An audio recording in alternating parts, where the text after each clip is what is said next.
सत्य को खोजने वाले आप सभी साधकों को हमारा प्रणाम।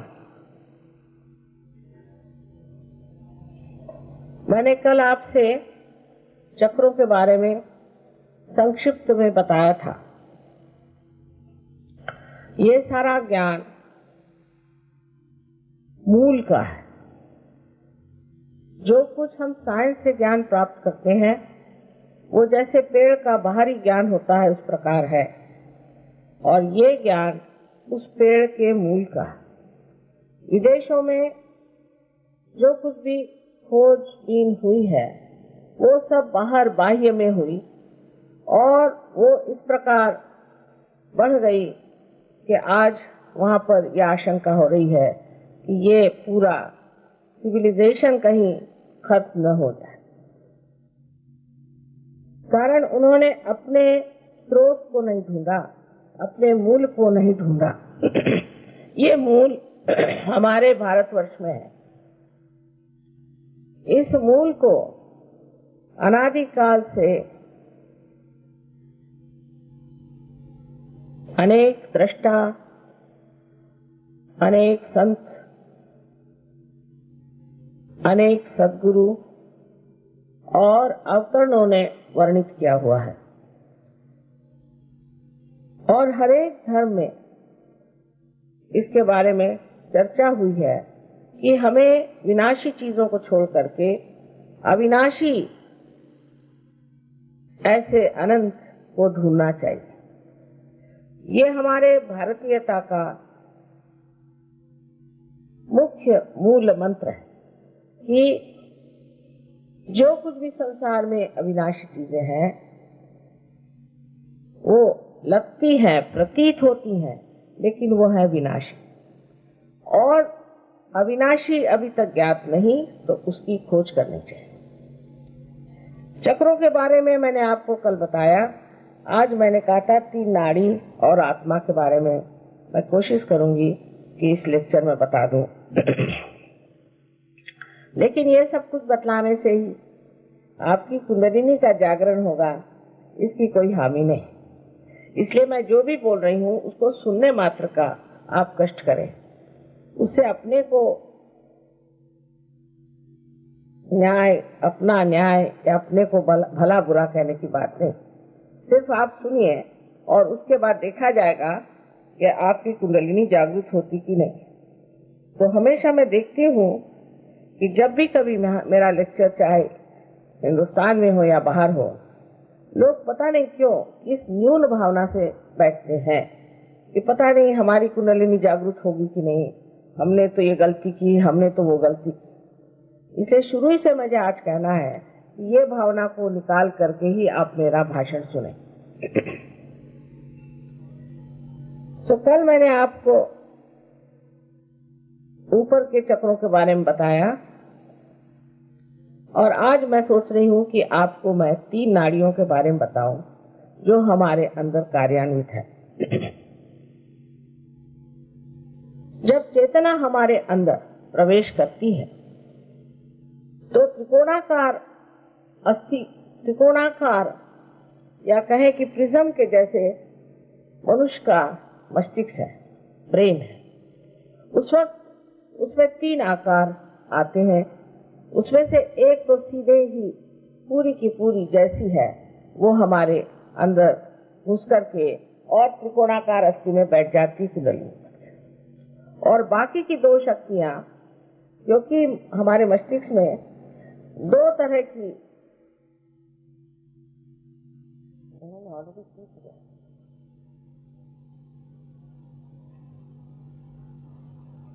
इसलिए हम फोटो को मना करते हैं, माफ करिए, क्योंकि हमारे फोटो लोग खींच करके और बहुत महंगे बेचते हैं।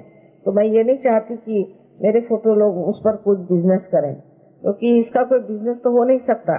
इसलिए मैं मना करती हूँ कि कोई मेरा ऐसा फोटो न ले जो लोग इसका व्यवसाय करते हैं फोटो का। तो इसमें से ये जानना चाहिए कि हमारे मस्तिष्क में जो 2 तरह के सेल्स होते हैं उसके कारण हमारे अंदर घुसने वाली जो चेतना है उसमें रिफ्रैक्शन आ जाता है, और जो इधर से आती है वो इधर आ जाती है, और इधर से आती है वो इधर आ जाती है। माने जो लेफ्ट से आती है वो राइट की तरफ आ जाती है, और जो राइट से आती है वो लेफ्ट की तरफ जाती है, और जहाँ ये दोनों मिल जाते हैं वहीं पर आपका आज्ञा चक्र बना हुआ। अब ये जब हमारे शरीर के अंदर घुसती है तो उसका बहुत सा भाग, क्योंकि इस तरह आई हुई, उसका बहुत सा भाग तो अंदर चला जाता है और उससे कहीं अधिक भाग बाहर की तरफ आ जाता है इस चेतना का। और इस वजह से मनुष्य जब किसी चीज को देखता है तो उस पे वो रिएक्ट करता है, उसके ऊपर उसको विचार आते हैं। कोई भी चीज को देखते साथ उसे विचार आएगा, और वो विचार उसके अंदर घुसते हैं, और उस विचारों से ही आप जैसे देख रहे हैं कि हमारे अंदर ईगो और मन ऐसी दो भावना। जब हम संस्कारों से बहुत ज्यादा प्लावित हो जाते हैं या हमारे अंदर बहुत सारे संस्कार भरे जाते हैं तो हमारे अंदर लेफ्ट साइड का मन, जिसे कि सुपर ईगो कहते हैं, बनता है। और जब हम बहुत ज्यादा ये विचार करते हैं कि फ्यूचर में क्या करना है, आगे क्या करना है, मैंने ये किया, मैंने वो किया, इस तरह की अहंकार की जो भावना है वो आपके अंदर दूसरी साइड में आ जाती है। किंतु इसकी नाड़ियां बिल्कुल उल्टी दिशा में। इसीलिए जब मनुष्य को पैरालिसिस होता है तो आपने देखा होगा कि अगर उसके सर में क्लॉट कर लेफ्ट में आया हो तो उसका पैरालिसिस राइट में होता है। अब ये जो तीन नाड़ियां हैं, पहली नाड़ी, दूसरी और तीसरी, इसमें से जो पहली नाड़ी है उसे अनेक नाम से संबोधित किया जाता है। इसे कोई कोई चंद्र नाड़ी भी कहते हैं, पर सहयोग में हम इसे ईड़ा नाड़ी कहते हैं, और राइट साइड में जो नाड़ी है उसे हम पिंगला नाड़ी कहते हैं। उसको बहुत से लोग सूर्य नाड़ी भी कहते हैं, और वास्तविक इन दोनों पर चंद्र और सूर्य का ही प्रभाव है। अब जब लेफ्ट साइड की जो नाड़ी है ये सूक्ष्म रूप से स्थित है, किंतु इससे हमारे अंदर जो left side sympathetic nervous system है उसकी चालना होती है। और राइट साइड में जो नाड़ी है जिसे कि हम पिंगला कहते हैं, इससे राइट सिंपैथेटिक नर्वस सिस्टम चलती है। लेकिन ये स्वयं नाड़ियां अत्यंत सूक्ष्म तरह से कार्यान्वित रहती है। ये दोनों ही हमारे अंदर कार्यान्वित रहती है। जैसे कि जब हम कोई इच्छा करें तो लेफ्ट की नाड़ी चलती है, और जब हम उसमें कार्य करते हैं उस इच्छा पर तो राइट की चलती है। इस प्रकार हमारे अंदर ये दो नाड़ियां, पर इसके अलावा तीसरी नाड़ी हमारे अंदर है, इसे सुषुम्ना ऐसे कहते हैं। कबीरदास ने कहा, ईड़ा पिंगला सुख मन नाड़ी में। और जिस तरह से अथॉरिटी के साथ उन्होंने कहा, इतने अधिकार वाणी से सारी बात कही है, वो बहुत पहुंचे हुए पुरुष थे, तो उन्होंने इतने अधिकार वाणी से कहा कि 5-25 पकड़ बुलाऊं, एक डोर उड़ाऊंगा। ये जो सारी बातें हैं कभी आप पढ़िए तो समझ में नहीं आएंगी जब तक आप सहयोग नहीं जानेंगे। सहयोग से ही आप जान सकते हैं कि कबीर ने ये सब बातें क्यों कही। औरों की भी बातें, जैसे ज्ञानेश्वर जी पे इन्होंने पूछा था कि आप बात करिए, तो ज्ञानेश्वर जी ने अपने ज्ञानेश्वरी में 6ठे अध्याय में कुंडलिनी का पूर्ण वर्णन किया कि एक जैसे कोई सांप का बच्चा हो, इस तरह जैसे कोई सांप नहीं होता, मतलब हर एक शक्ति जो है इसी तरह से सांप के जैसे चलती, तो वो जिस तरह से अपने को लपेट कर बैठ जाती है, ऐसी ये जगदम्बा कुंडलिनी हमारे अंदर बैठी हुई है। पर उसके बाद लोगों को इसका ज्ञान नहीं था कि कुंडलिनी क्या चीज है, तो उन्होंने कहा कि ये 6ठा अध्याय हमारे लिए निषिद्ध है, तो कोई पढ़ता ही नहीं था, कोई जानता ही नहीं था कि क्या चीज है। इसी प्रकार अनेक साधु संतों ने इसके बारे में बताया हुआ कि हमारे अंदर दो नाड़ियां, तो ईड़ा और पिंगला है, और बीच की जो है सुषुम्ना नाड़ी है। ये सुषुम्ना नाड़ी जो है ये हमारे अंदर पैरासिम्पैथेटिक नर्वस सिस्टम को चलाती है। जैसे मैंने कल बताया था आपसे कि जिस वक्त आप दौड़ते हैं तो आप अपने हृदय की गति बढ़ा सकते हैं, आप कर सकते हैं, लेकिन जब आप बैठ जाते हैं तो हृदय की गति जो बिल्कुल नॉर्मल स्थिति में आती है वो पैरासिम्पैथेटिक नर्वस सिस्टम से आती है। अब इस पैरासिम्पैथेटिक नर्वस सिस्टम का जो आवरण है, इस तरह से मैंने कल आपको दिखाया था लेफ्ट और राइट से, तो ये एक दोनों का मिलाप होने से ही जो बीच में चक्र बनते हैं उसके अंदर पैरासिम्पैथेटिक नर्वस सिस्टम है। तो चक्र जो है ये ऊर्जा के केंद्र है, शक्ति के केंद्र है, पर हर एक शक्ति के केंद्र का अलग अलग तरीका है, अलग अलग काम है और वो अलग अलग तरह से कार्यान्वित होते भी हैं। अब ये जो दो शक्तियां हमारे अंदर है, ईड़ा और पिंगला, इनको भी समझने की जरूरत है। ईड़ा नाड़ी से हम इच्छा करते हैं और जो हमारी इच्छाएं हैं जो पूर्ति नहीं हुई, जिसको हमने कार्यान्वित नहीं की, या हमारे अंदर जो संस्कार आते हैं, या हमारा जो कुछ भूतकाल है, या जैसे आज सवेरे का भूतकाल हुआ, ये क्षण है, इससे पहले का भूतकाल हो गया, इसके बाद हमारे जन्म से जो भूतकाल हो गया, इसके बाद हमारे पूर्व जन्म से जितना भूतकाल हो गया, फिर इस संसार में जो कुछ मरा हुआ है, जो भूतकाल में है, वो सारा की सारा इस ईड़ा नाड़ी के उस तरफ में लेफ्ट साइड। मनुष्य में सारा ही विश्व समाया हुआ, सारा ही विश्व उसके अंदर समाया हुआ। और जो राइट साइड की जो पिंगला नाड़ी है, जिससे हम कार्य करते हैं, जिससे हम कह सकते हैं कि हमारे शारीरिक कार्य और मानसिक तो सीखने बौद्धिक कार्य करते हैं, वो सब राइट साइड से।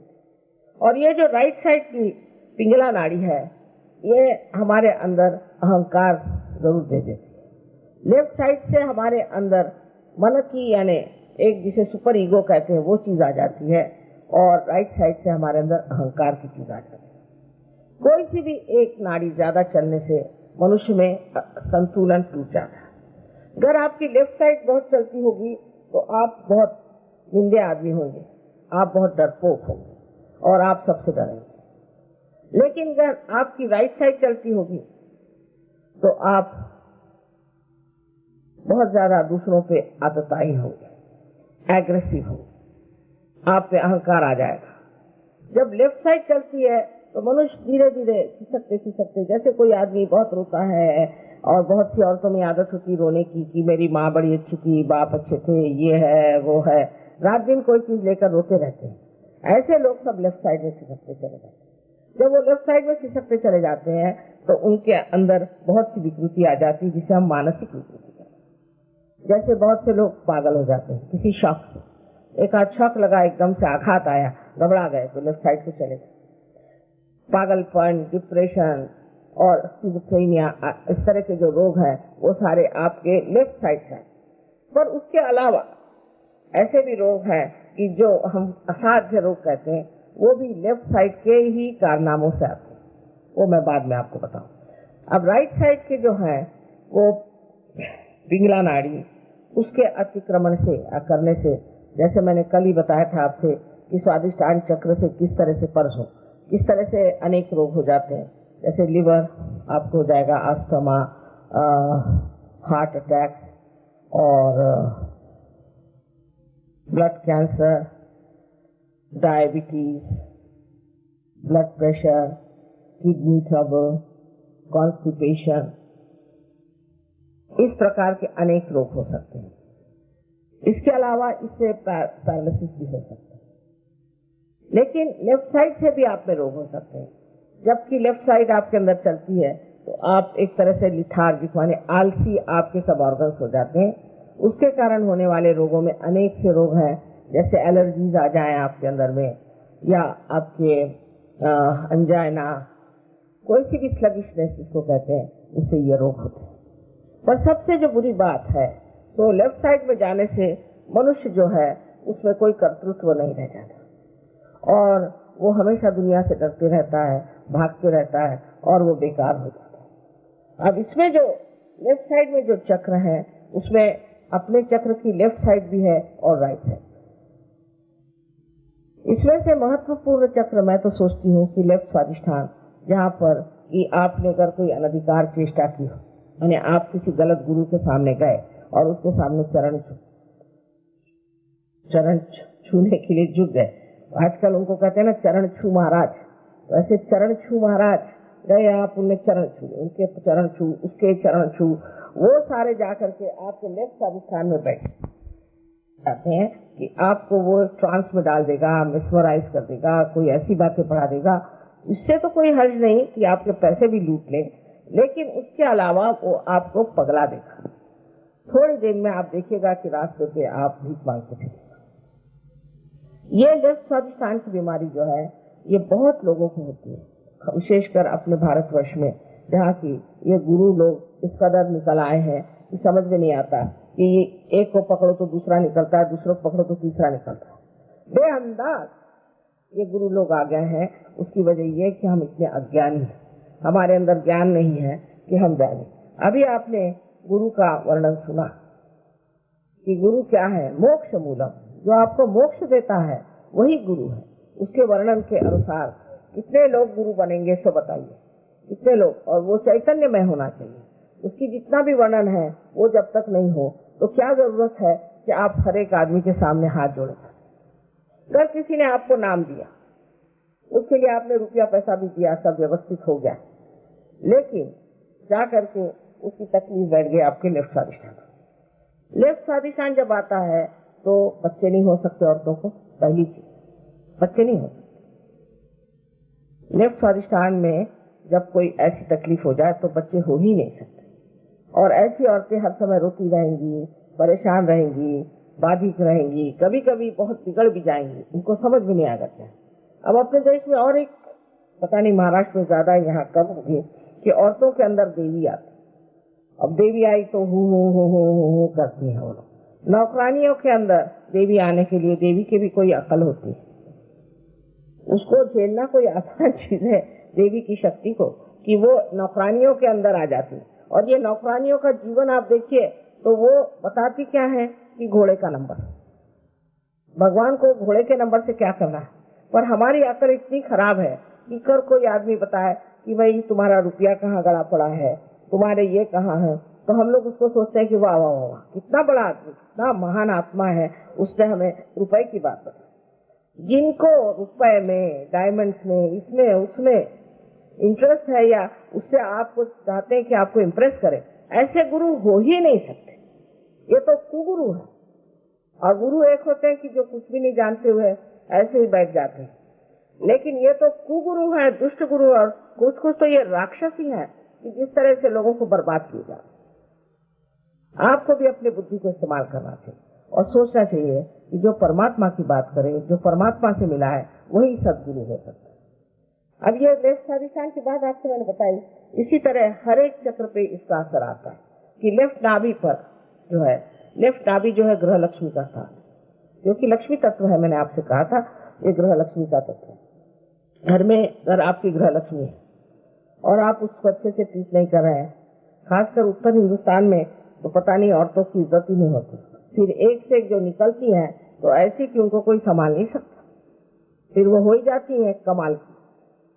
लेकिन जब तक दबती रहेंगी तो इतनी दबती है कि जैसे उनके अंदर कोई व्यक्तित्व ही नहीं है। ऐसे दो ही मैंने तरीके देखे, और ये पुरुषों की कृपा है कि वो समझ नहीं पाते कि स्त्री ये कितनी बड़ी चीज है, उसके अंदर शक्ति स्वयं प्रकाशित होती है, और उसके साथ इस तरह का व्यवहार करना इतनी गलत बात है। उससे बच्चे खराब जाते हैं, उससे आपके सारे घर की शांति खराब जाती है। और सबसे तो बड़ी बात यह है कि हमारे अंदर जब गृह लक्ष्मी का तत्व खराब हो जाता है तो कैंसर, जिसको ब्लड कैंसर कहते हैं, वो होने की आशंका होती है। क्योंकि स्त्री जो है वो आपका लय बांधती है। घर की स्त्री जो है, मतलब स्त्री भी वैसी होनी चाहिए। यत्र नार्या पूजन्ते तत्र रमन्ते देवता। जहाँ पे स्त्री को पूजा जाता है वहाँ पर ही देवता रमण करते हैं, पर स्त्री भी पूजनीय होनी चाहिए। वो भी अगर पूजनीय नहीं हुई तो वो भी किस काम की। ऐसे पूजनीय स्त्री की बात सुनना और उसको अपने लय पे, जैसे उसकी लय है, जैसे आप खाना खाने बैठे तो पंखा जलती है, उसकी लय, उसका टाइम, इस वक्त आप खाना खाइए, इस वक्त आप बैठिए, इस वक्त आप सोइए। लेकिन आजकल के जमाने में लोग इस कदर अपने काम में मशगूल रहते हैं, उनको लगता है कि हमारा काम जो है उससे ही हम आज राजा बने। ये नहीं जानते कि गृह लक्ष्मी का भी आशीर्वाद इसमें है। और फिर जब वो इस तरह से भागते दौड़ते रहते, सब हेक्टिक लाइफ, उसी में ब्लड कैंसर की बीमारी। और भी अनेक बीमारियां स्क्रीन की होती है कि समझ लीजिए ऐसी कोई स्त्री हो तो उसके बच्चे जब पैदा होते हैं तो उनका स्क्रीन ही काम नहीं करता, उनको हर बार ब्लड ट्रांसफ्यूजन देना पड़ता है। अनेक तरह की इसकी गुपित बातें हैं जो होती रहती हैं, जो आपके समझ में नहीं आती, और डॉक्टरों के तो बिल्कुल समझ में नहीं आएगी, क्योंकि उनको गृह लक्ष्मी किस चीज से खाते हैं यही नहीं मालूम।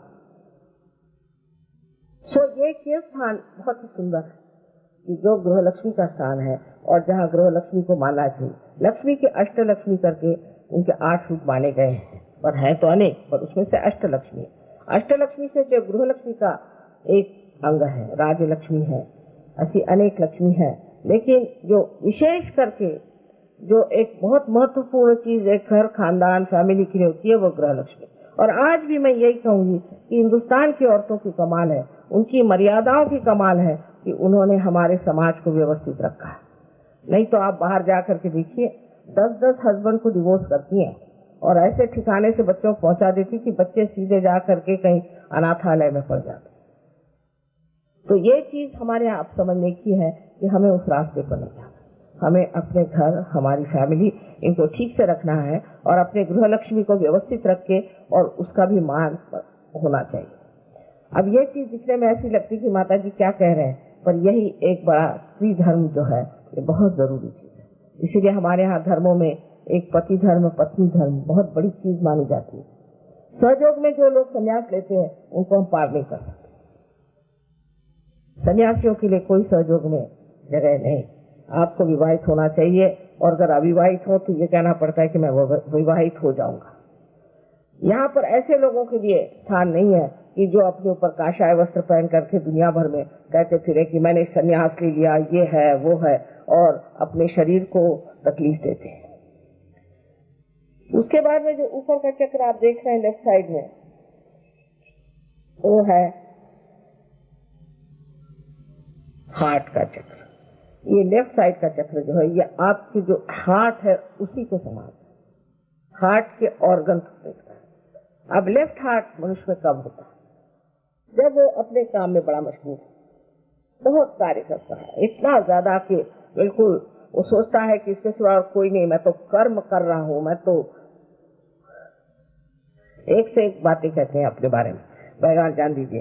तो इस तरह की बातें वो कहते हैं कि पता नहीं कि इनके ये अगर नहीं काम करे तो जैसे आकाश ही पूरा नीचे आ जाए। जैसे माने मैं तो इनको गोवर्धनधारी कहती हूँ कि सारे एक उंगली पे इन्होंने गोवर्धन पकड़ा हुआ।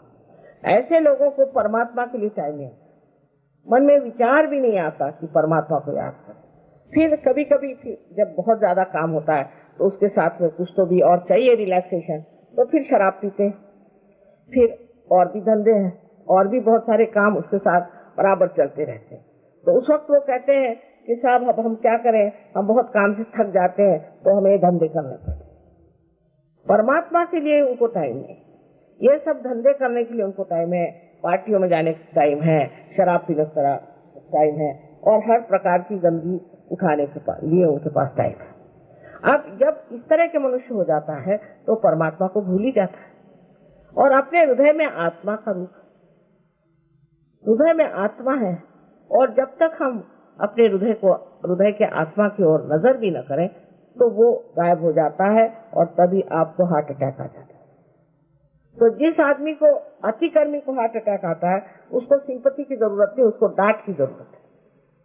उसको ये कहना चाहिए कि आप काम करना कम करिए और थोड़ा परमात्मा में ध्यान करिए, परमात्मा की ओर मुड़िए। ये कि मुझे अब मैं बहुत काम कर रहा हूँ और मैंने ये किया वो किया है, आपने जैसा काम करके ये भारतवर्ष बना के रखा है उसके लिए नमस्कार।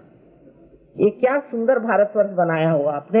मैं 18 साल लंदन में रही हूँ, 16 साल में तो इसकी काया ही पालट हो गई।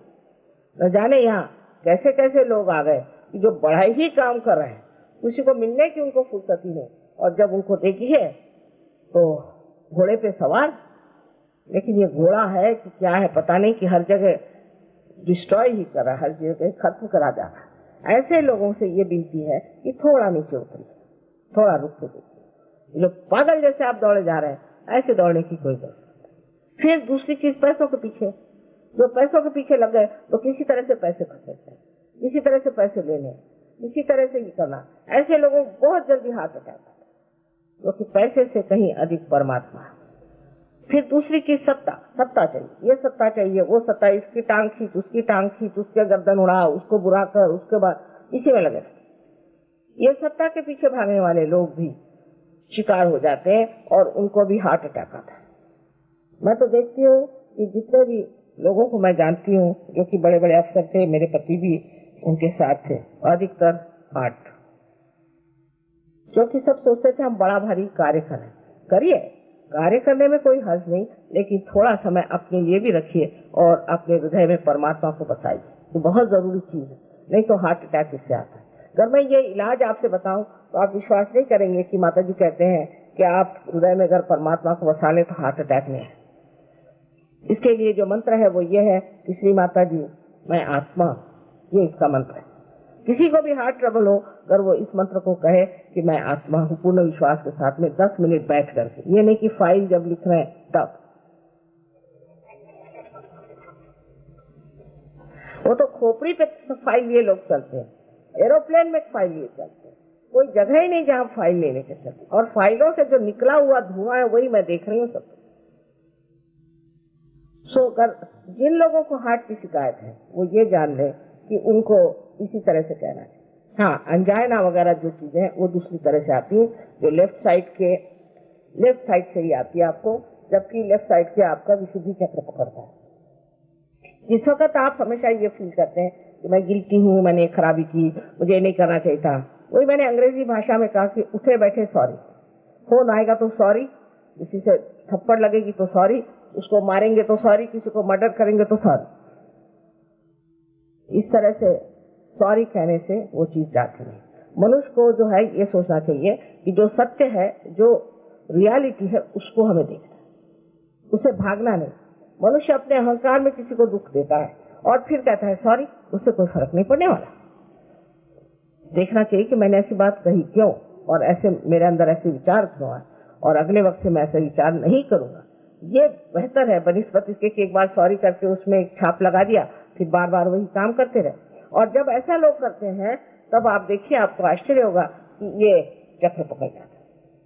मैं गिल्टी हूँ, मैं गिल्टी हूँ, मैं गिल्टी हूँ, I am very sorry, I am very sorry, I am very sorry. उससे ये चक्र पकड़ता है, और ये चक्र पकड़ने से ही अनजाना जैसी बीमारियां हो जाती है, क्योंकि इस चक्र के पकड़ने से हृदय का जो प्रवाह है खून का, वो ब्रेन तक नहीं जाता, और इसलिए मनुष्य को ये बीमारियां इस तरह की हो जाती है, जिसमें कि उसका हार्ट लिथार्जिक हो जाता है और बढ़ते जाता है, बेचारा कोशिश करता है ढकेलने की, पर इस पकड़ की वजह से वो चढ़ नहीं पाता। उसके बाद जो उसके ऊपर का चक्र है आज्ञा, ये दोनों ही चक्रों में, दोनों ही नाड़ियों से संबंधित है।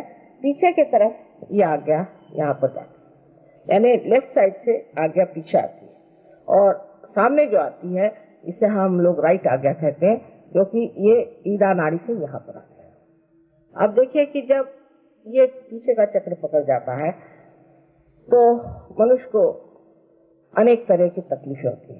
पहले तो बचपन में ही उसको चश्मा लग जाता है, उम्र के साथ चश्मा लग जाए तो ठीक है, लेकिन बचपन में ही उसे चश्मा लग जाता है। ये तो छोटी सी चीज है, पर इसके अलावा अनेक बीमारियां हो जाती हैं, जैसे ट्यूमर सर ब्रेन में हो जाएगा, या उसके ब्रेन में कोई ऐसा दोष आ जाएगा कि उसका ब्रेन वर्क ही नहीं करेगा, या वो बिल्कुल निर्बुद्ध हो जाएगा, या वो रिटार्डेड हो जाएगा। उस छोटे छोटे बच्चे भी पैदा होते हैं, रिटार्डेड ब्रेन होते हैं। ये सारा लेफ्ट आज्ञा से। और लेफ्ट आज्ञा की पकड़ अगर हो और लेफ्ट स्वादिष्ठान की पकड़ हो तो समझ लीजिए कि किसी गुरु के पास जाके आए। कोई न कोई अनधिकार चेष्टा करने से, किसी भी गुरु के पास जाने से ये सारा की सारा लेफ्ट साइड पकड़ जाता है, इसमें तो कोई शक ही नहीं, पर सबसे ज्यादा ये पकड़ता है। और ऐसे वक्त मनुष्य जो है एकदम उस आदमी के झांसे में आ जाता है। वो जो भी बात कहता है वाह वाह, कुछ भी वो आपको दौड़ाएगा वाह वाह वाह। आप सोच भी नहीं सकते कि ये गलत काम है, ये नहीं करना चाहिए। ये कौन होता है हमें सब कहने वाला? ये आपके दिमाग से ही बात चली जाती है, और आपके अंदर वो जिसको कहते हैं कि सूझबूझ वो रहती ही नहीं कि आप सोचे कि भाई क्यों हम इस आदमी के लिए इतनी मेहनत करें, हमारा इसने क्या भला किया है सिवाय हमारी जेबें खाली करी, और इसने हमारा कोई भला नहीं किया, हम क्यों इसके पीछे दौड़ रहे हैं। तो जब ये चक्र पकड़ जाता है तो आप जानते हैं कि लोग पागल हो जाते हैं। पागल आदमी का ये चक्र बहुत ज्यादा होता है और इसलिए आपको बहुत बच के रहना चाहिए ऐसी चीजों से जिसको कहते हैं ट्रांस, हिप्नोटिज्म। इस तरह की हिप्नोटिज्म भी कभी नहीं करना चाहिए। एक्यूपंक्चर में भी ये चक्र पकड़ता है, क्योंकि उसमें भी क्या करते हैं कि एक चक्र से दूसरे चक्र में वो एनर्जी देते हैं, तो उस तरह से ये चक्र जो है वो खाली हो जाता है। इसकी जब एनर्जी खत्म हो जाती है तो आदमी उसके बाद बहुत पागल सा हो जाता है। इसलिए ये सब चीजों पे विचार करना चाहिए कि ये किस तरह से कार्यान्वित होती है, इसमें कैसे कार्य होता है, और इसलिए मैं आपके सामने आज सारा ही समझा कर बता रही हूँ कि इस तरह से मनुष्य किस तरह से उसमें पड़ जाता है। अब उससे आगे आप जाइए तो देखिए कि ये चीज मुड़ करके आज्ञा चक्र से इधर चली जाती है, इस तरफ में। तो ये आपके संस्कार है। जो मनुष्य बिल्कुल ही पागल है, बिल्कुल पागल है, उसका ये हिस्सा बिल्कुल पकड़ जाता है। पर ये हिस्सा और भी चीजों से पकड़ा जाता है। जैसे कि कुछ लोग हैं, उनको बस हाथ धोने का झक, अब बैठे हाथ धो रहे हैं, जब तक 65 मरतबा हाथ नहीं धोंगे उनको लगता ही नहीं कि उनके हाथ साफ है। वो ये है कि वो बाल ही नोचे रह रहे हैं, बैठे बैठे इनके बाल नोच, उनके बाल नोच, उनके बाल नोच। ऐसे भी लोग आपने देखे होंगे। ये सब पागलपन की आदतें जो है, ये पहले तो आदत शुरू होती है लेफ्ट साइड से और वो जाकर के बैठ जाते हैं। अब बहुत बार ऐसा भी होता है कि समझ लीजिए आपको एक शराब पीने की आदत, समझ लीजिए आपने थोड़ा बड़ा पीना शुरू कर दिया, उसके बाद आपके अंदर कोई चीज घुस आई जो कि हमारे लेफ्ट साइड में, कोई आदमी शराब पीने वाला मर गया, उसको और शराब चाहिए, वो घुस आया, समझ लीजिए आपके अंदर। तो आप इतनी शराब पीते हैं कि लोग कहते कैसे।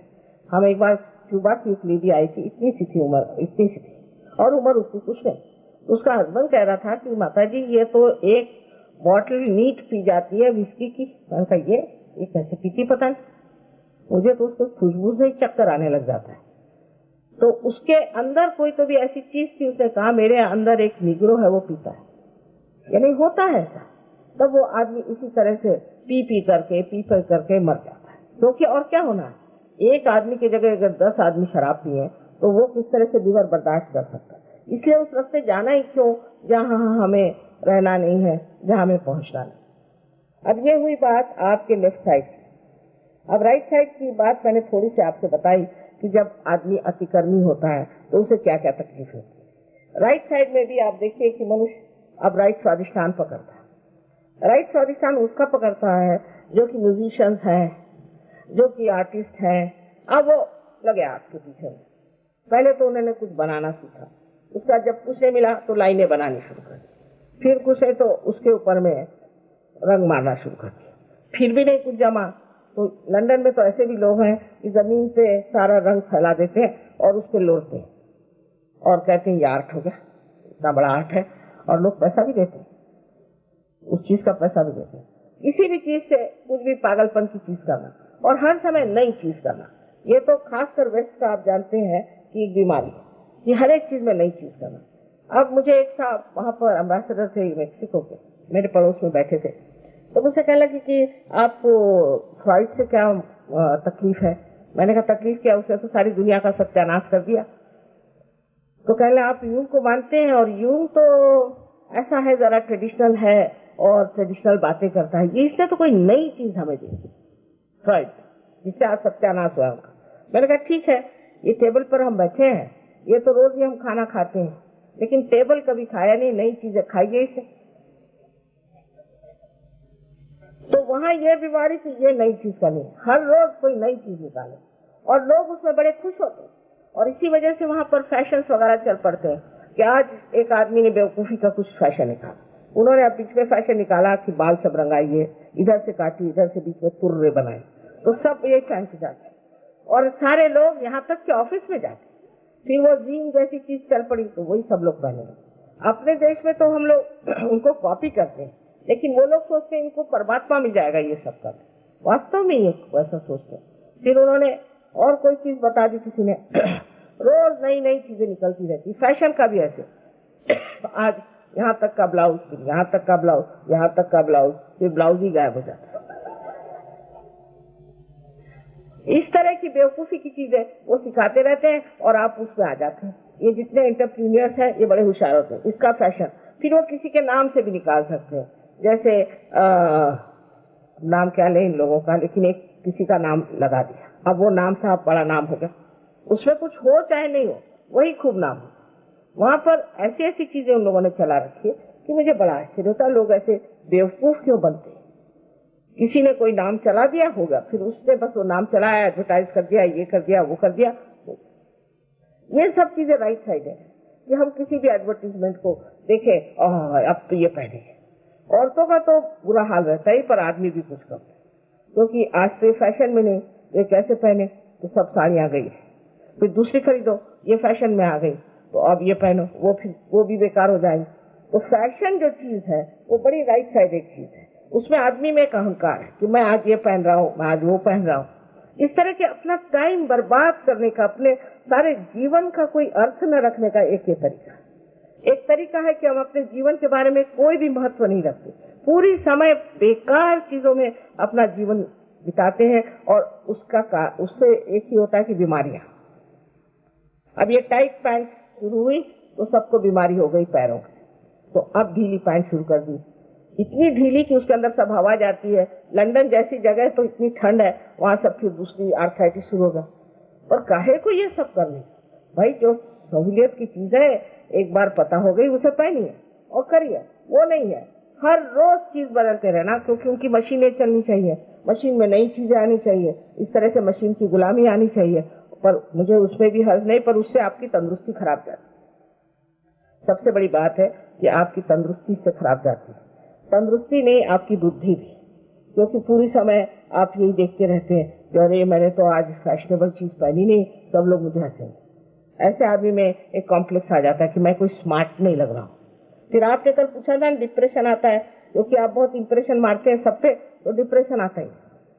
और यही बात है कि आपको इंप्रेशन मारने की क्या जरूरत है, आप जो है अपनी शान में खड़े होइए। आपको क्या जरूरत है कि आप इन लोगों से कपड़े खरीद करके और ये फालतू की ऊपरी चीजों से दूसरों पे शान झाड़े। हिंदुस्तानियों को शोभा नहीं दी। गांधी जी देखिए क्या कपड़े पहनते, दुबले पतले, बिल्कुल हड्डियां थी, लेकिन वो क्या उनकी शोभा थी। कहीं खड़े हो जाए तो लोग एकदम ऐसे चुप हो जाए जैसे कोई शेर खड़ा हो। हमारे देश की जो विशेषता है वो ये कि बाह्य चीजों में इतना ज्यादा दिमाग नहीं लगाते, बाह्य चीजों में इतना ज्यादा अपना समय पैसा नहीं बर्बाद करते। कोई विशेष महान विशाल चीज हो उसके तरफ ध्यान देना। और यही मैं बार बार कहूंगी कि हमारे भारतीय संस्कृति की ओर आप लोग नजर करें। हम इस देश योग भूमि के ऊपर बैठे हुए हैं, उसी से हम प्लावित हैं, उसी ने हमको पाला है, पोसा है, बड़ा किया है। ये विलायत के जो हम लोग को शौक पड़े हैं, ये क्या वो विलायत वाले हमें कुछ देने वाले हैं? वो क्या देंगे, उनके पास है ही क्या देने के लिए। एक बार उन्होंने वहां से चावल भेजा, उसमें ऐसी चीज भेज दी कि उससे वहां एक घास निकल आया महाराष्ट्र में, उसका नाम उन्होंने कांग्रेस ग्रास रख दिया। वो सबको खाता चला, बड़ी मुश्किल से उसको ठीक किया। तो फिर दूसरी चीज गेहूं भेजा, उसमें ऐसी अजीब से बीजे भेजे कि वो बबूल, ऐसी बबूल निकली कि उस बबूल का कांटा बच्चे को लग जाए तो बच्चा ही मर जाए। ये लोग क्या देंगे, इनके पास देने की ताकत भी नहीं और दिल भी नहीं। हम लोगों को जो है उनको देना है, और हमको एक ठोस चीज देनी है हमारे अंदर। और ठोस चीज ये है कि हम जो है, हमारे लिए अहमियत, हमारे लिए इम्पोर्टेंट चीज वो है कि हमारी शख्सियत, हमारा व्यक्तित्व, जो कि हमारा अंदर से खिला हुआ प्रकाशित, जो कि इस देश के हमारा ये एक बड़ा भारी वरदान है। ये हमारे देश का हमारे लिए धरोहर है, हमारा हेरिटेज है, जिसमें हम उठ सकते हैं और सारी दुनिया कल हमारे चरण छुएगी कि कहेगी कि वाह, ये है ना, सारे ऐसे ऐसे लोग खड़े हो गए। लेकिन उधर ध्यान नहीं। इसमें तो आश्चर्य की बात यह है कि जिनके बारे में बता रही हूँ वो प्रदेश के लोग हिंदुस्तानियों से कहीं अधिक जल्दी सहयोगी बन जाते और पक्के सहयोगी बनते। उनकी शक्लें आप देखें तो आप पहचान नहीं पाए। ये भी एक अजीब दुनिया है, जिस देश में सब कुछ इतना बड़ा है, इतना धन पड़ा हुआ है, इतनी चीज है, वो तो उस देश को नहीं समझते और बाहर वालों को बहुत समझ के उनके पीछे दौड़ते। और वो है कि वो सोचते हैं ये देश है कि क्या है। इस पर आपके लिए यही कहना है कि बाह्य चीजों में ज्यादा लपेटना, बाह्य चीजों की ओर ध्यान देना, और जो अंतरतम की चीजें उधर ध्यान न देने से ही राइट साइड बहुत चलती है और उससे दुनिया भर की बीमारियां होती है। अब आगे चक्र पे आता है। आगे चक्र जो सामने का होता है, ये बहुत चलने से मनुष्य विचार करता है, हर चीज का विचार। उसे लगता है कि अब उसे कोई चीज दिखाई दी, उस पर विचार करता है। ये क्या खरीदे कि वो खरीदे, कि ये ले कि वो ले। इसको कहते हैं कि चॉइसेस, चयन। चयन बहुत आ गया। पहले हम लोगों के जमाने में 4-5 साड़ियां बहुत होती थी। हम लोग जब जवान थे तो हम लोग तो 4-5 साड़ियां पहनते थे। अब तो चयन इतना आ गया, ये है ठीक तो वो नहीं ठीक, तो वो नहीं ठीक तो ये नहीं ठीक। सबसे ज्यादा आप अमेरिका का सोच लीजिए। अमेरिका में इतना चयन होता है कि हर टाइल फर्क होनी चाहिए, हर घर। एक मोटर में बैठे तो पहले पूछ लीजिए कि इसका दरवाजा कैसे खुलता है। न जाने कैसा हर एक मोटर का दरवाजा अलग तरह से खुलेगा। कहीं आप फंस गए तो निकल नहीं सकते। उनसे पूछिए कि बाथरूम जा रहे हैं तो नल का कैसे खुलता है। कभी कभी तो ऐसा था कि पैर रखा और ऊपर से पानी धड़ा आपके। ये नॉवेल्टी है उनके साथ। हर एक चीज फर्क बनाने की क्या जरूरत है। अगर आपको वहाँ शराब पिलानी है तो कम से कम पहले 1000 रुपए के, उनके 1000 पाउंड के प्याले खरीदने पड़ते हैं। इसके लिए अलग, उसके लिए अलग, उसके लिए उसकी इतनी बड़ी डिक्शनरी है। इसमें क्या अरबिक पूछे, पीने का एक ही ग्लास होता, चाय के लिए चाहिए। हर चीज के अलग है। खाना खाने के लिए भी इसका चम्मच अलग, उसका चम्मच अलग। इस तरह से वो सबको अपनी मशीनरी के चीजों में लपेटने के लिए चल रहे हैं। मशीनरी हमारे लिए, हम मशीनरी के लिए नहीं। इसलिए बहुत ज्यादा मशीनरी के ऊपर भी दौड़ना बहुत गलत बात है। अपने हाथ की चीजें अपने देश में बढ़िया से बढ़िया बनती और इतना बढ़िया हमारे यहाँ काम होता है, उससे हमें पहनना चाहिए और उसमें खास चीज माननी चाहिए कि कितनी आराम की चीज है। अब यह है कि प्रदेश में जैसा नायलॉन बनता है वैसे हमारे यहाँ बना है। काहे के लिए चाहिए? इस नायलॉन से इतनी बीमारियां लोगों को हो गई। वही प्लास्टिक हमें बहुत पसंद है। हमारे यहाँ के पीतल के बर्तन नहीं चाहिए। पीतल के बर्तन ठीक नहीं, वही प्लास्टिक ठीक है। पीतल के बर्तन पहले उसमें कढ़ाई लगती है। अरे हम लोगों ने तो कढ़ाई लगाई और रहे, उसमें क्या खराबी है? और कितनी सुंदर चीज है। और फिर उसका अपना ही एक देना होता है। जो हाथ की बनी हुई चीज है उसमें अपना चैतन्य होता है और उस चीज में बनी हुई चीजें खाने में भी बहुत आनंद होता है। अब पता नहीं क्यों, या तो हमारे चिल्लाने सीखने से जैसा भी हो, पर अब एक नया फैशन चल पड़ा है, एथनिक स्टाइल। और उसमें जरूर चीजें कुछ औरतों के दिमाग में आ गई, आदमियों के भी आ रही है, पर अभी उनसे कोट पैंट नहीं छूटता। कोट पैंट बहुत मुश्किल से छूटेगा, क्योंकि वो सोचते हैं कि कोट पैंट नहीं पहनेंगे तो हम साहब नहीं रहेंगे, फिर तो हम हो जाएंगे खेतीहर। इसलिए वो कोट पैंट उनसे छूटना मुश्किल है। पर औरतों ने जरा सा एथनिक स्टाइल पे अब ध्यान दिया है। ये बड़ी खुशी की बात है कि हमारे भारतवर्ष के इतने कारीगर लोग अपने हाथ से काम करते हैं और उनके हाथ का काम फिर से हम उसको उजाला दें, उसको हम संभालें। और हिंदुस्तान में और चाइना में छोड़ करके कहीं भी हाथ का काम नहीं होता। कल ये सारे देश आपके पीछे दौड़ेंगे कि हमें हाथ का काम दीजिए, हमें ये चाहिए। वहाँ तो हाथ का काम मेड बाय हैंड कह दीजिए तो वो तो ऐसा है कि जैसे हम लोग मेड इन जर्मनी समझते हैं वैसा ही समझते हैं। और उसको इतना जोर से पकड़ेंगे कि मेड बाय हैंड। आप लोगों को बताएं तो हंसी आएगी। एक बार हम जापान गए थे, एक साहब ने बहुत कहा हमारे घर आप आइए, हमारे घर आप। तो हम गए उनके घर पे, क्या है पता नहीं। तो एक उन्होंने मुरादाबादी सुराही निकाली, कहने this is authentic made by hand Indian. हमने कहा अच्छा भाई मान गए तुमको, मेड बाय हैंड इंडियन। और उसका इतना महत्व, वो बिल्कुल बीचों बीच रखी हुई। और हमारे यहाँ तो कह गए ये क्या मुरादाबादी ले आए, उससे तो अच्छा है स्टेनलेस स्टील का कुछ लाओ, नहीं तो प्लास्टिक उससे भी अच्छा। तो जब आदमी में गहराई आ जाती है, जब वो गहनता में उतरता है, जब किसी चीज को गहराई से सोचता है तो हर एक चीज को सोचता है ये मैं क्या कर रहा हूँ, ये मैं क्या चीज इस्तेमाल कर रहा हूँ, इसमें तो कोई चैतन्य नहीं, ये प्लास्टिक में कुछ नहीं, इसको क्यों मैं इस्तेमाल कर रहा हूँ। इससे अच्छा एक ही अच्छी चीज क्यों न रख लूं घर में, एक ही अच्छा बर्तन क्यों न रख लूं मैं घर में। क्यों मैं इस तरह से ऐसी चीजों की तरफ ध्यान दे रहा हूँ जिसमें चैतन्य नहीं, पर वो गहराई आनी चाहिए, आपके अंदर वो चैतन्य आना चाहिए। जब वो चैतन्य आ जाता है तो आदमी उस तरफ जाता है जहाँ उसे एक समाधान और एक नई सौंदर्य दृष्टि मिलती है। उस सौंदर्य दृष्टि में वो देखता है कि किस तरह की चीज सुंदर होती है, किस तरह की चीज अच्छी होती है, जिसके अंदर चैतन्य होता है, जो अधिक सबसे सुंदर चीज है। जैसे समझिए मोनालिसा का पेंटिंग है, मोनालिसा के पेंटिंग से वाइब्रेशंस आते हैं। कोई सी भी बहुत सुंदर जो चीज होती है जिसमें कोई कहना चाहिए कि जो बिल्कुल परफेक्ट, उसमें से वाइब्रेशंस आते हैं। आपको आश्चर्य होगा कि कितना संबंध है इससे, जब तक मतलब वो परमात्मा को अच्छी लगे। जो चीज परमात्मा को अच्छी लगे उससे चैतन्य आता है, और ऐसी चीजें आप इस्तेमाल करें जिसमें से चैतन्य है, तो आपको कोई परेशानी नहीं हो। लेकिन उधर ध्यान देने के लिए पहले आपको सहयोगी बनना पड़ेगा और जानना पड़ेगा सहयोग क्या है। तब आप समझ सकते हैं कि आप अब उस संवेदनशील स्थिति में पहुंच गए जहाँ पर कि आपको चैतन्य क्या है ये जाना जाएगा। अब करीबन मैंने सब चक्र बताया, एक सहस्त्रार छोड़। सहस्त्रार में आपके मैंने बताया था 1000 नाड़ियां हैं, और वो ये जो आपको बीच में जगह दिखाई देती है उसके चारों तरफ 1000 नाड़ियां हैं, और ये संवेदनशील है हमारे आनंद के लिए। इस वक्त हम आत्मा को प्राप्त करते हैं तो हमारे अंदर जो आनंद की अनुभूति होती है वो इसी ब्रेन के उसी हिस्से में होती है जिसे हम लिम्बिक एरिया कहते हैं। और जो हमारा चित्त आलोकित हो जाता है, चित्त जो आलोकित हो जाता है वो भी इसी जगह से कार्यान्वित होता है। जैसे कि आत्मा के लिए कहा गया है कि ये चित्त और आनंद ये सभी का मेन है। लोग कहते हैं आनंद और चित्त कैसे? सच्चिदानंद, सत फिर और सत भी हो सकता है। सत्य कैसे आनंद दे सकता है, और चित्त कैसे आनंद दे सकता है, और आनंद जो चीज है वो कैसे मिल सकती है।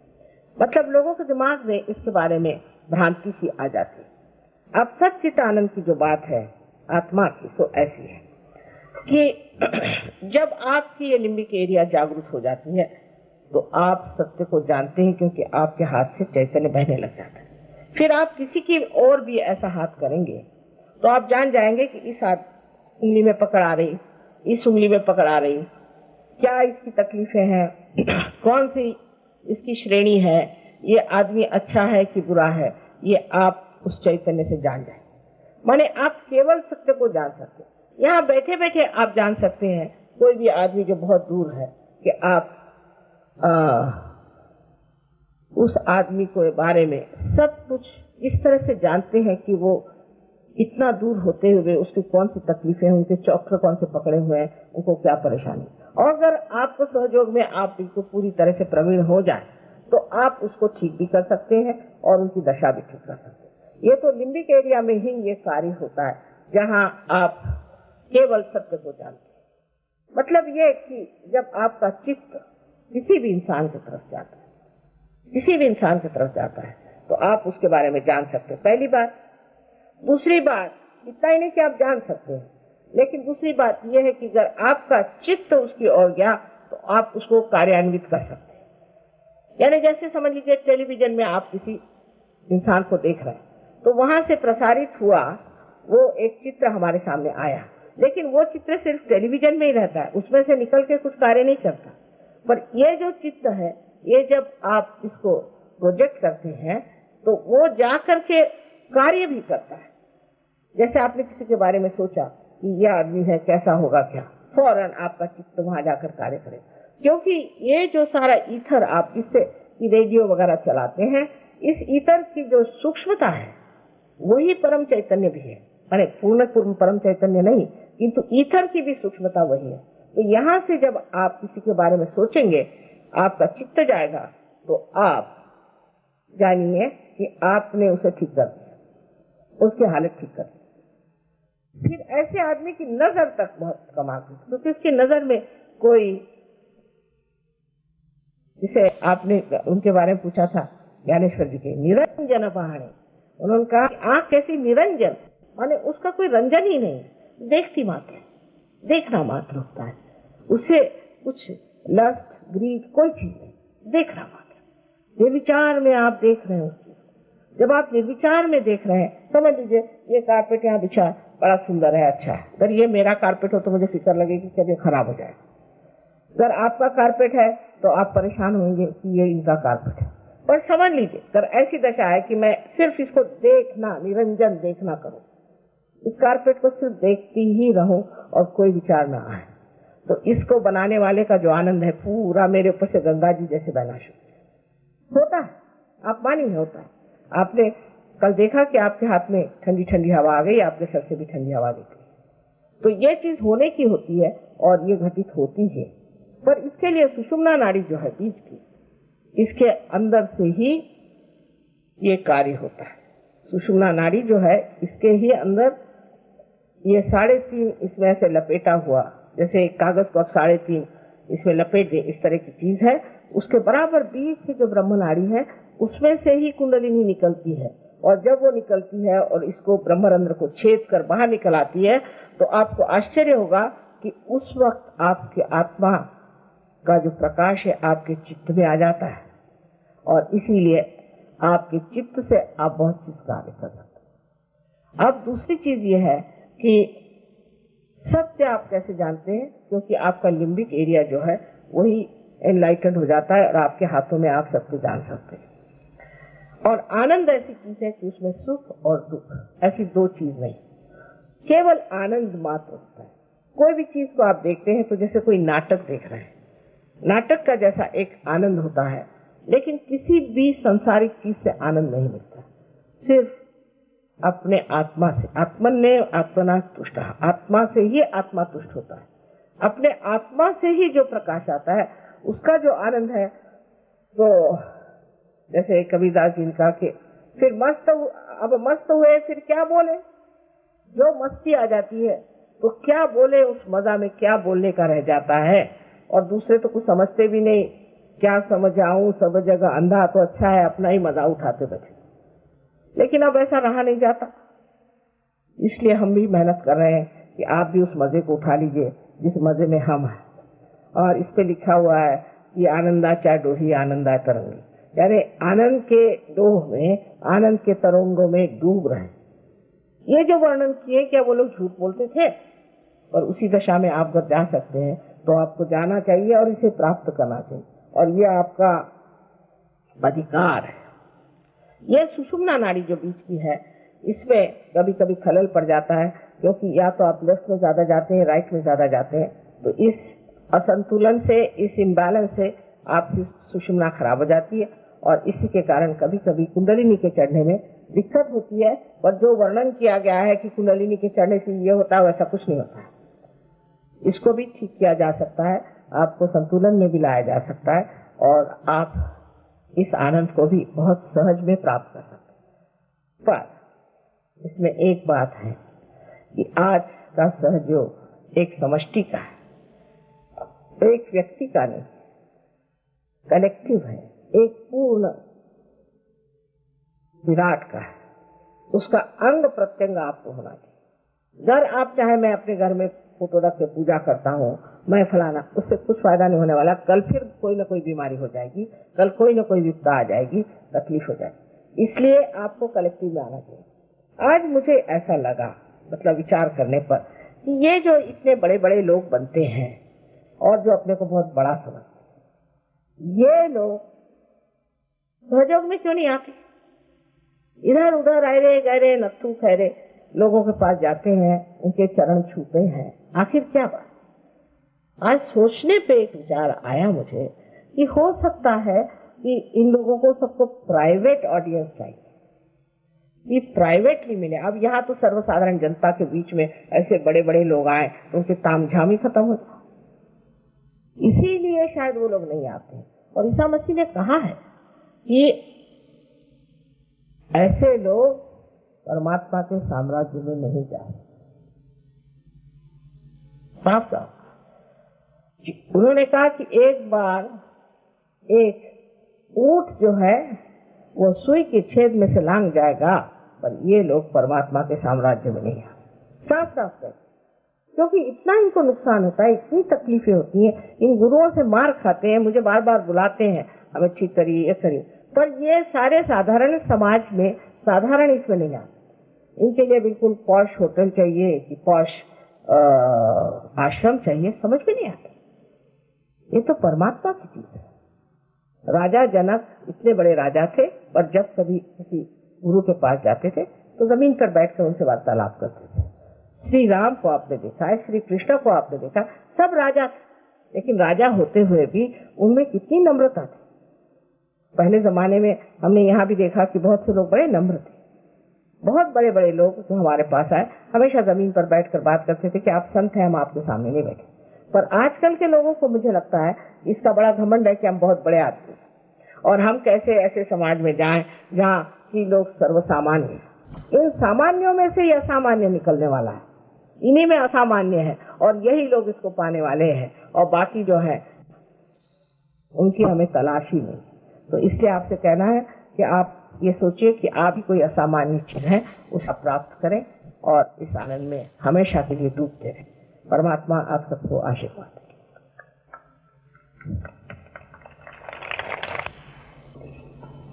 जो लोअर एब्डोमेन में आपको प्रॉब्लम है, अब आजकल के जैसे ही हम फिर से एक बार सहयोग का प्रयोग करें।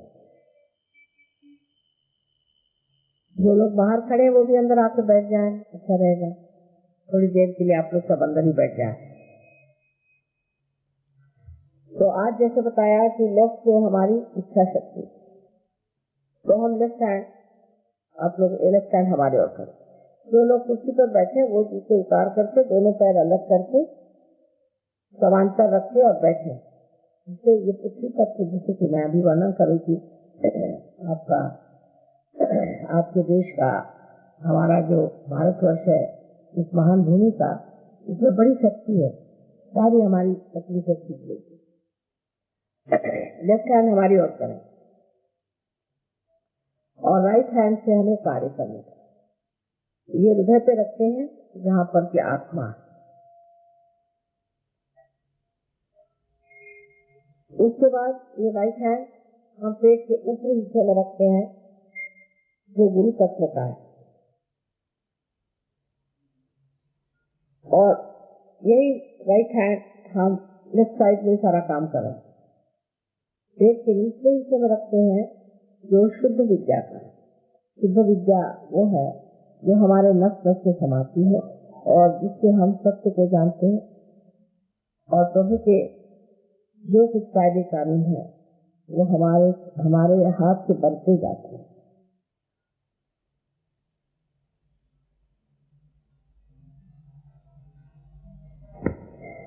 अब यही राइट हैंड आप पेट के ऊपरी हिस्से में, ऊपरी हिस्से में लेफ्ट साइड में यही राइट हैंड रखा जाए। फिर इसको आप हृदय पे,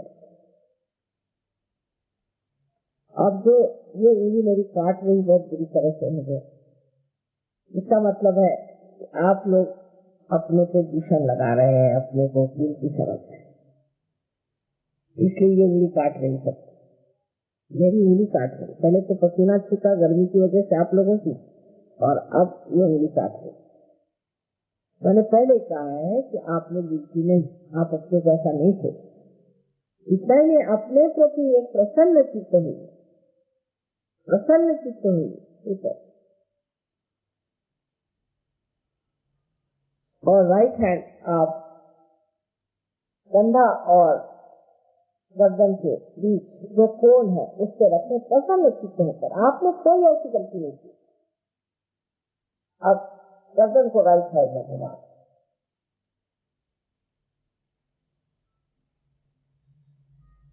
अब उसके बाद ये राइट हैंड आप अपने माथे पर ऐसा आड़ा रखें, आड़ा रखें और दोनों को रखें।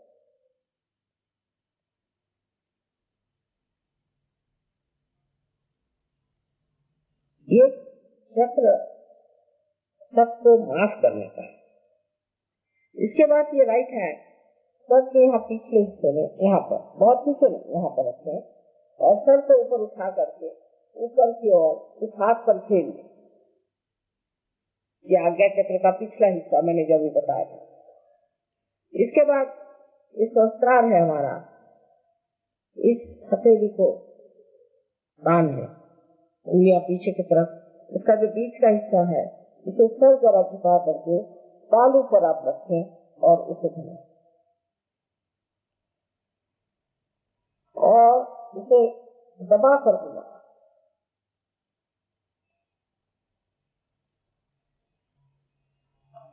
7 बार आपको घुमाना होगा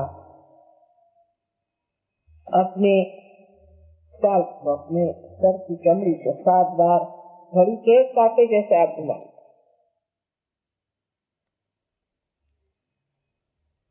हो गया। इतनी सी छोटी सी चीज है।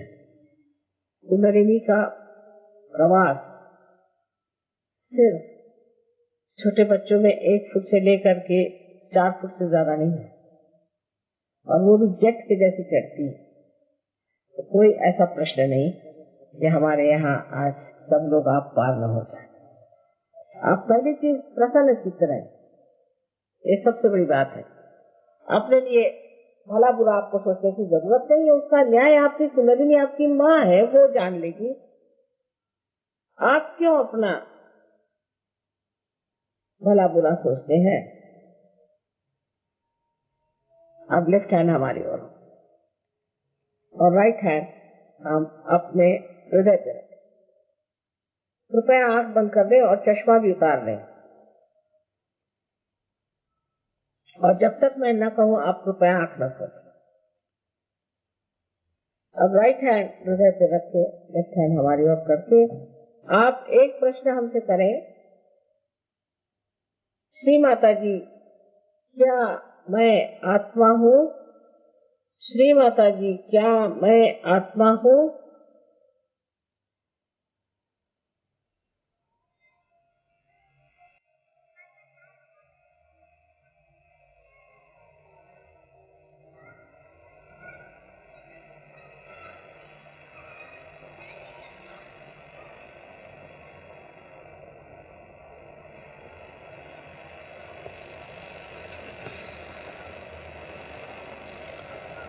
अब ये सवाल 3 बार पूछने के बाद आपको जानना चाहिए कि अगर आप आत्मा है तो आप अपने स्वयं के गुरु भी हैं, क्योंकि आत्मा ही प्रकाश देता है।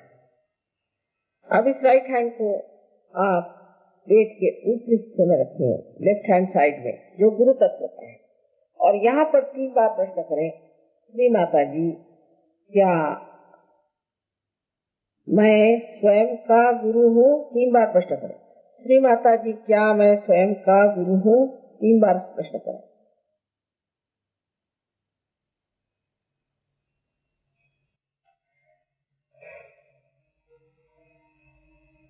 अब अपना राइट हैंड पेट के निचले हिस्से में लेफ्ट साइड में आप पैर रखें। अब यहाँ पर मैं आपके ऊपर शुद्ध विद्या लाद नहीं सकती, यह आपको अपनी स्वतंत्रता में मांगना होगा। इसलिए कृपया कहिए, श्री माता जी मुझे आप शुद्ध विद्या दीजिए।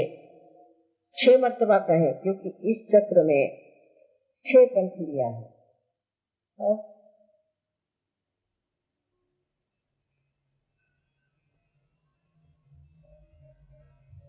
इसलिए आप कहते हैं लाइट लाइट लाइट लाइट पकड़ो। 6 बार गई।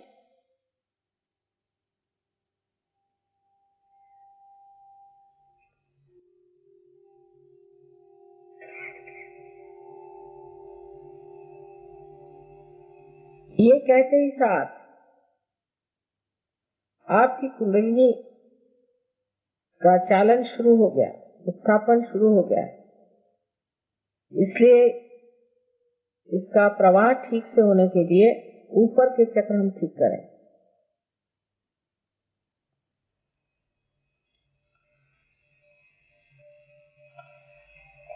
पेट के ऊपरी हिस्से में लेफ्ट हैंड साइड पर गुरु तत्व पे हम अपना राइट हैंड रखें और लेफ्ट हैंड हमारे ओर करके,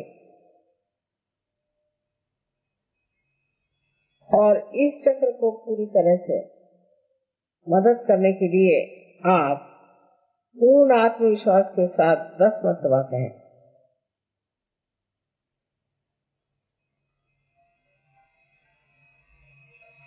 श्री माता जी मैं स्वयं का गुरु हूँ। श्री माता जी, मैं अपना गुरु हूँ।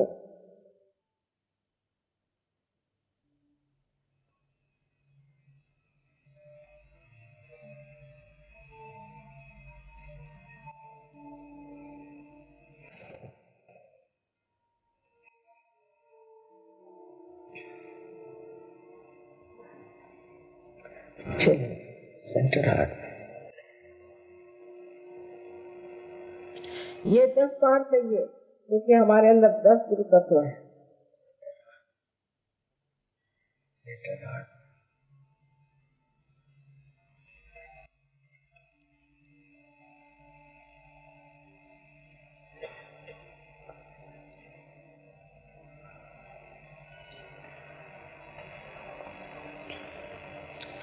आप ये राइट हैंड अपने हृदय पे रखें और जो सबसे महत्वपूर्ण सत्य है उसे आप कहें पूर्ण आत्मविश्वास के साथ 12 मरतबा, श्री माता जी, मैं आत्मा हूँ।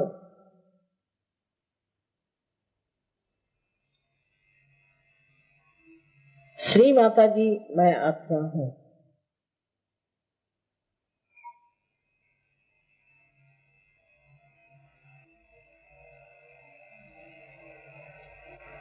ऐसे हाथ रख लो, हाथ से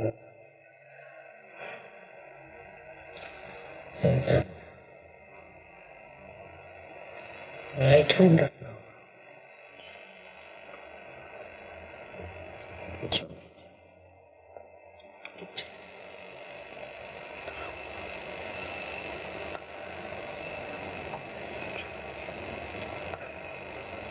अब ये राइट हैंड, अब ये जो राइट हैंड है, इसे आप अपना कंधा और गर्दन इसके बीच के कोण में रखें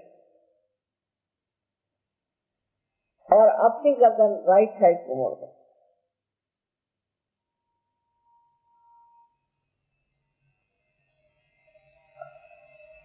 आप जानते हैं कि ये चक्र अपने को दोषी समझने से होता है, लेकिन आप जानिए कि परम चैतन्य जो है वो सागर है,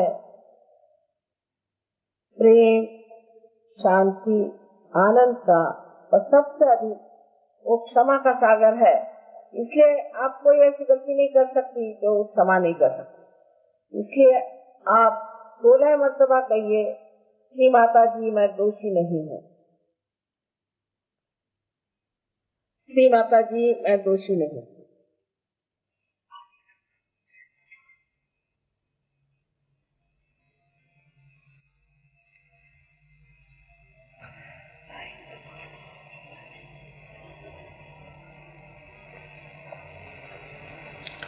सोलह मरतबा कहिए पूर्ण आत्मविश्वास के साथ। और अब अपना राइट हैंड अपने माथे पर आड़ा पकड़े, कपाल पर दोनों तरफ से दबाइए और यहाँ पर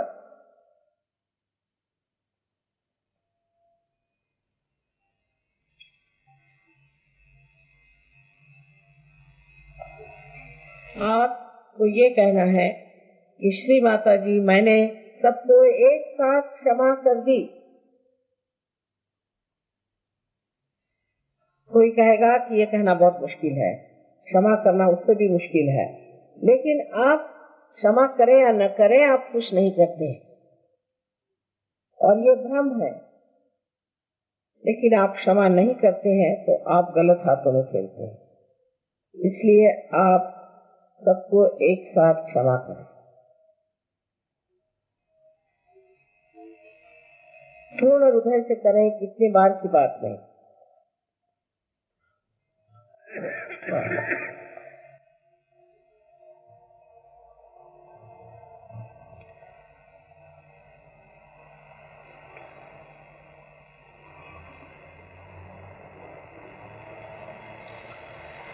अब ये राइट हैंड आप सर के पीछे के हिस्से में ले जाएं और उस पे अपना सर टेक दें।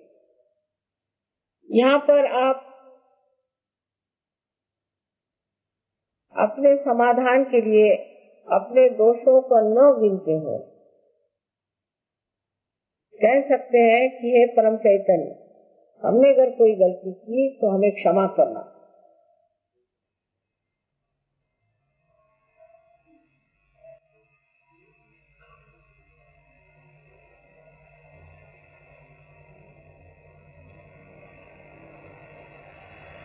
ये भी अपने पूर्ण हृदय से कहे।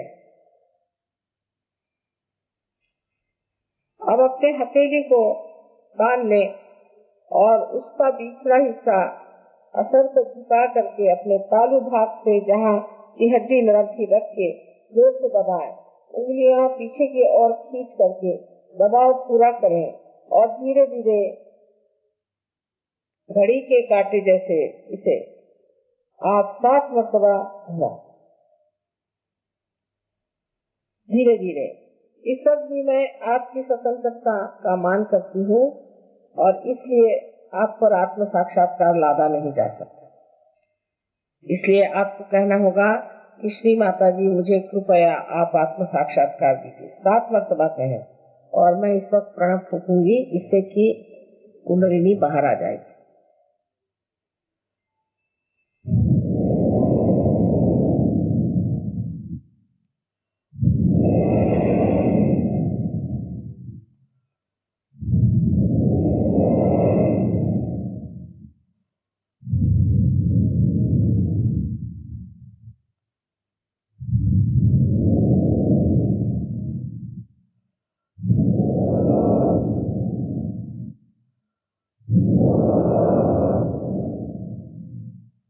अब आप अपना हाथ मूंढें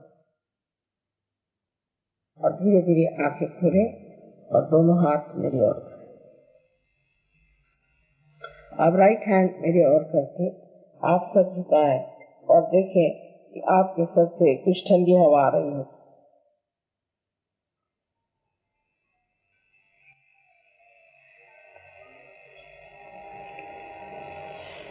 आप लेफ्ट हैंड मेरी ओर और राइट हैंड से देखें कि आपके अंदर कोई ठंडी हवा आ रही है।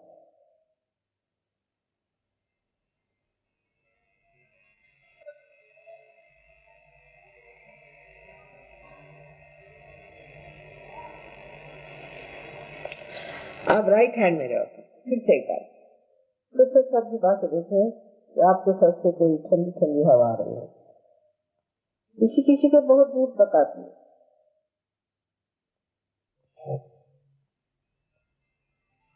अब दोनों हाथ आकाश की ओर उठाएं और गर्दन पीछे करें और आप एक प्रश्न पूछे कि श्री माता जी, क्या ये परम चैतन्य है? श्री माता जी, क्या यही परमात्मा की प्रेम की शक्ति है? ये प्रश्न 3 बार करें।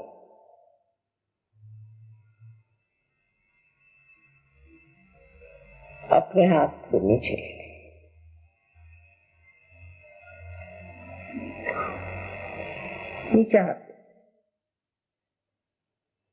नीचे हाथ ले लीजिए। अब जिन लोगों के हाथ में, दोनों हाथ को या सर से ठंडी हवा आई हो, ऐसे सब लोग दोनों हाथ ऊपर कर।